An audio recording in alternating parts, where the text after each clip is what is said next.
ভারতের প্রধানমন্ত্রী নরেন্দ্র মোদী 25শে ফেব্রুয়ারি ইসরায়েলে ল্যান্ড করবে এবং দুদিন সেখানে তার থাকার কথা।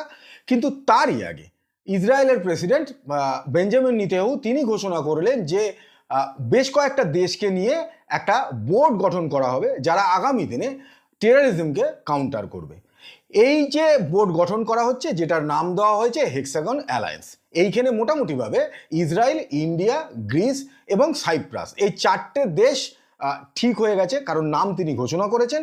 আর বাকি আফ্রিকার থেকে দেশ থাকবে, এমনকি মিডল ইস্টের আরব যে দুনিয়া আছে সেখান থেকেও দেশ থাকবে এবং আসিয়ান কান্ট্রিজও থাকবে। যদিও এই বোর্ডে কতগুলো দেশকে রাখা হবে সেটা কিন্তু এখন অবধি পুরোপুরি বলা হয়নি। এইবারে এই ক্ষেত্রে এই বক্তব্য যখন তিনি রাখছিলেন, সেখানে তিনি যে দুটো জিনিসকে প্রধানত প্রাধান্য দিয়েছেন সেটা হচ্ছে দুনিয়ায় এই মুহূর্তে বিশেষ করে মিডল ইস্টে দুটো জিনিস ভীষণভাবেই গ্রো করছে, যেটাকে আটকাতেই এই বোর্ড গঠন করা হচ্ছে। প্রথম হচ্ছে, এক নম্বর হচ্ছে যে র্যাডিক্যাল শিয়া অ্যাক্সিস, আর দু নম্বর এমার্জিং র্যাডিক্যাল সুন্নি অ্যাক্সিস। এবারে র্যাডিক্যাল শিয়া অ্যাক্সিস বলতে এটা বোঝা যায় যে ইরানের কথা বলা হচ্ছে, কারণ একদিকে হামাস এবং হিজবুল্লাহকে সামনে রেখে ইরান যে প্রক্সি ওয়ারটা করে যাচ্ছে সেইটাকে আটকাবার জন্যই কিন্তু এই বোর্ড গঠন করা হচ্ছে।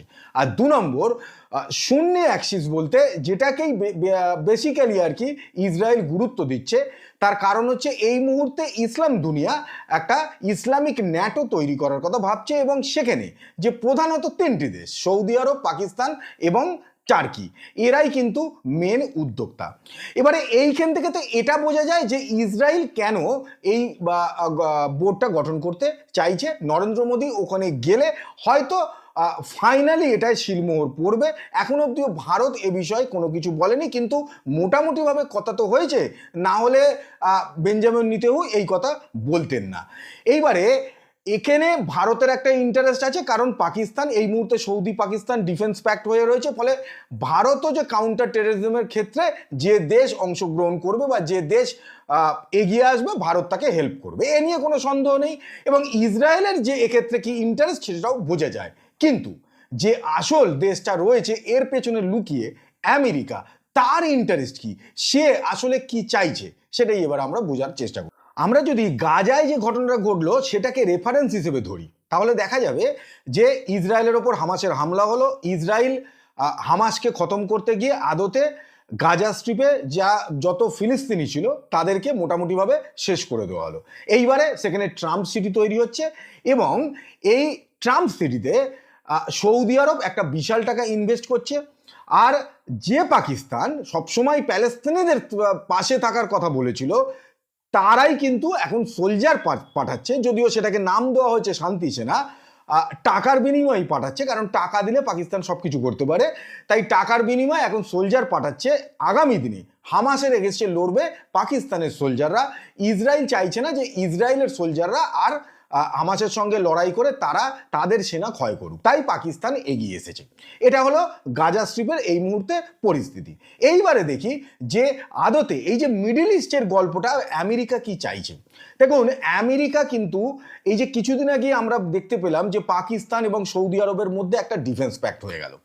এবারে এই ডিফেন্স প্যাক্ট যদি দুটো দেশ দেখেন, সৌদি আরব যে আমেরিকার কথা ছাড়া কোনো মানে নড়াচড়াও করে না। কিছুদিন আগে মোহাম্মদ বিন সালমান তিনি আমেরিকায় গেলেন এবং তার আগে ডোনাল্ড ট্রাম্প সৌদি আরবে এসেছিলেন এবং সেখানে একটা বিপুল পরিমাণ ইনভেস্টমেন্ট আমেরিকা নিয়ে চলে গেল।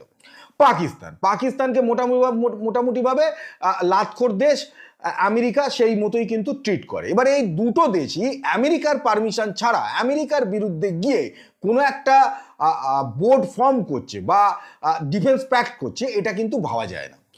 এরা দুজনে বেসিক্যালি আমেরিকার কথাতেই এই ডিফেন্স প্যাক্ট করেছে, এদেরকে কিছু একটা বোঝানো হয়েছে। এইবারে এই দুটো দেশ যে ডিফেন্স প্যাক্ট করলো এবং তার সঙ্গে টার্কি চলে এলো। টার্কি, সৌদি এবং পাকিস্তান মিলে এরা একটা ইসলামিক ন্যাটো তৈরি করার কথা ভাবছে, কারণ মোটামুটিভাবে এরা তিনজন, পাকিস্তানের কাছে একটা মিলিটারি বল আছে, সৌদির কাছে টাকা আছে, ফলে এদের দুজনকে বাদ দিয়ে তো ইসলামিক ন্যাটো তৈরি হওয়া সম্ভব না। তাই আমেরিকা দেখলো যে ইসরায়েলকে যদি আগামী দিনে ঠিক গাজা স্ট্রিপে ইসরায়েল যা করলো সেটা যদি মিডল ইস্টে করতে হয়, তাহলে এই মুসলিম দুনিয়াকে ধরতে হবে। ধরে এদেরকে দিয়ে একটা ন্যাটো ফর্ম করাতে হবে, বা অন্তত 3-4টে দেশ মিলে একটা ডিফেন্স প্যাক্ট হচ্ছে, তারা একটা অর্গানাইজেশন মতো তৈরি করছে। এরম একটা যদি কাণ্ড কারখানা না তৈরি করে দেওয়া যায়, তাহলে ইসরায়েল যে হেক্সাগন অ্যালায়েন্স তৈরি করতে যাচ্ছে আগামী দিনে, মোটামুটিভাবে ফর্ম হয়ে গেছে, সেইটাকে মান্যতা আমেরিকা দিতে পারবে না। কারণ না হলে যদি ইসরায়েল এদের ন্যাটোটা যদি বা এদের যদি মধ্যে ডিফেন্স প্যাক্ট না হতো, তাহলে স্বাভাবিকভাবেই ইসলাম দুনিয়া চলে যেত আমেরিকার কাছে। ট্রাম্পের কাছে গিয়ে সৌদি বলতে পারতো যে দেখো ভাই, এত টাকা আমি ইনভেস্ট করলাম তোমার কাছে, আর তুমি উল্টো দিকে ইসরায়েলকে দাঁড় করিয়ে দিলে, সবাই মিলে একটা অ্যালায়েন্স করছো, আলটিমেট মিডল ইস্টে তো প্রবলেম তৈরি হবে। সেই কারণেই আমেরিকা আগে ভাগে এদেরকে দিয়ে একটা অর্গানাইজেশন ফর্ম করালো, যাতে ইসরায়েলের পক্ষে সুবিধা হয়ে যায় এই হেক্সাগন অ্যালায়েন্সকে তৈরি করতে। আগামী দিনে এই হেক্সাগন অ্যালায়েন্সে যারা থাকবে, মোটামুটিভাবে ধরে নেওয়া যাচ্ছে যে ইসরায়েল এবং ভারতের যে গুপ্তচর সংস্থা, ভারতের র এবং ইসরায়েলের মোসাদ, এরা দুজনে একসাথে কাজ করবে। এবং সবচেয়ে এক্ষেত্রে বড় কিন্তু যে বিপদে পড়তে চলেছে সে হচ্ছে ওই লাতখোর পাকিস্তান। তার কারণ সৌদি আরবকে আমেরিকা বেশি ঘাঁটাবে না, কারণ সৌদির কাছে টাকা আছে, ফলে সৌদিকে একটু ধমকাবে চমকাবে, সৌদি ইনভেস্ট করবে আমেরিকাতে। কিন্তু পাকিস্তানের তো কিচ্ছু নেই। আর ইসরায়েল যে দেশটার ওপর সবচেয়ে বেশি খাপ্পা, সে হচ্ছে পাকিস্তান। তার কারণ কিছুদিন আগে আমরা দেখেছি যে হামাসের লিডাররা বা পাকিস্তানে কিন্তু মিটিং করছে জৈশ-ই মোহাম্মদ, লস্কর-ই তৈবা, এদের সব বা এদের সঙ্গে। ফলে সেইখান থেকে ইসরায়েলের একটা কিন্তু পাকিস্তানের ওপর আগে থেকেই ভীষণ রাগ রয়েছে। এইবারে যদি ভারত, ইসরায়েল এবং আরও বেশ কয়েকটা দেশ এখানে যুক্ত হয়, এবং মোটামুটিভাবে আরব দুনিয়া থেকে যেটা মনে হচ্ছে যে ইউএই জয়েন করতে চলেছে, কারণ সৌদি আর ইউএর মধ্যে একটা ঝামেলা রয়েছে। কিছুদিন আগে ইয়েমেনে আমরা দেখেছি যে দুজন একেবারে সামনাসামনি হয়ে গেছিল। সেই কারণেই কিন্তু ইউএইর বা মানে দৌড়ে এসেছিল ভারতে, এবং মোটামুটি 1.5-2 ঘন্টার মধ্যে বিভিন্ন রকম প্যাক্ট বানিয়ে চুক্তি করে বা ইউএই প্রেসিডেন্ট তিনি চলে গেলেন। ফলে আগামী দিনে ইউএই কিন্তু এই হেক্সাগন অ্যালায়েন্সে জোট বাঁধবে বলেই মনে হচ্ছে, এবং এই জোট যে বিরাট শক্তিশালী হবে। এবং আগামী দিনে মিডল ইস্টের কোনো দেশ বা মিডল ইস্ট থেকে একটু এগিয়ে গিয়ে পাকিস্তান, সেই দেশেও কিন্তু আগামী দিনে ঠিক গাজা স্ট্রিপে যা হলো সেই জিনিস কিন্তু হতে যাচ্ছে বলেই মনে হচ্ছে। তারই প্ল্যানিং আজ থেকে তৈরি হয়ে গেল এবং শুরু হয়ে গেল, যা আগামী দিনে ফর্ম করবে। এবং সেখানে যে আমেরিকার একটা বড় ভূমিকা থাকবে, ঠিক আজকে ট্রাম্প সিটির মতো, সেটা কিন্তু বুঝে নিতে কোনো অসুবিধা হয় না। ফলে আগামী দিনে আমরা দেখব যে হেক্সাগনে যে অ্যালায়েন্স তৈরি হচ্ছে সেটা পাকিস্তানের জন্য কতটা বিপজ্জনক হয়। কারণ পাকিস্তানের জন্য যাই বিপজ্জনক হবে, ভারতের জন্য সেটাই ভালো। তাই আগামী দিনে আমরা সেই দিকেই নজরে রাখবো যে পাকিস্তানকে আরও কিভাবে শেষ করে দেওয়া যেতে পারে। আপাতত আজকের মতো এইটুকুই।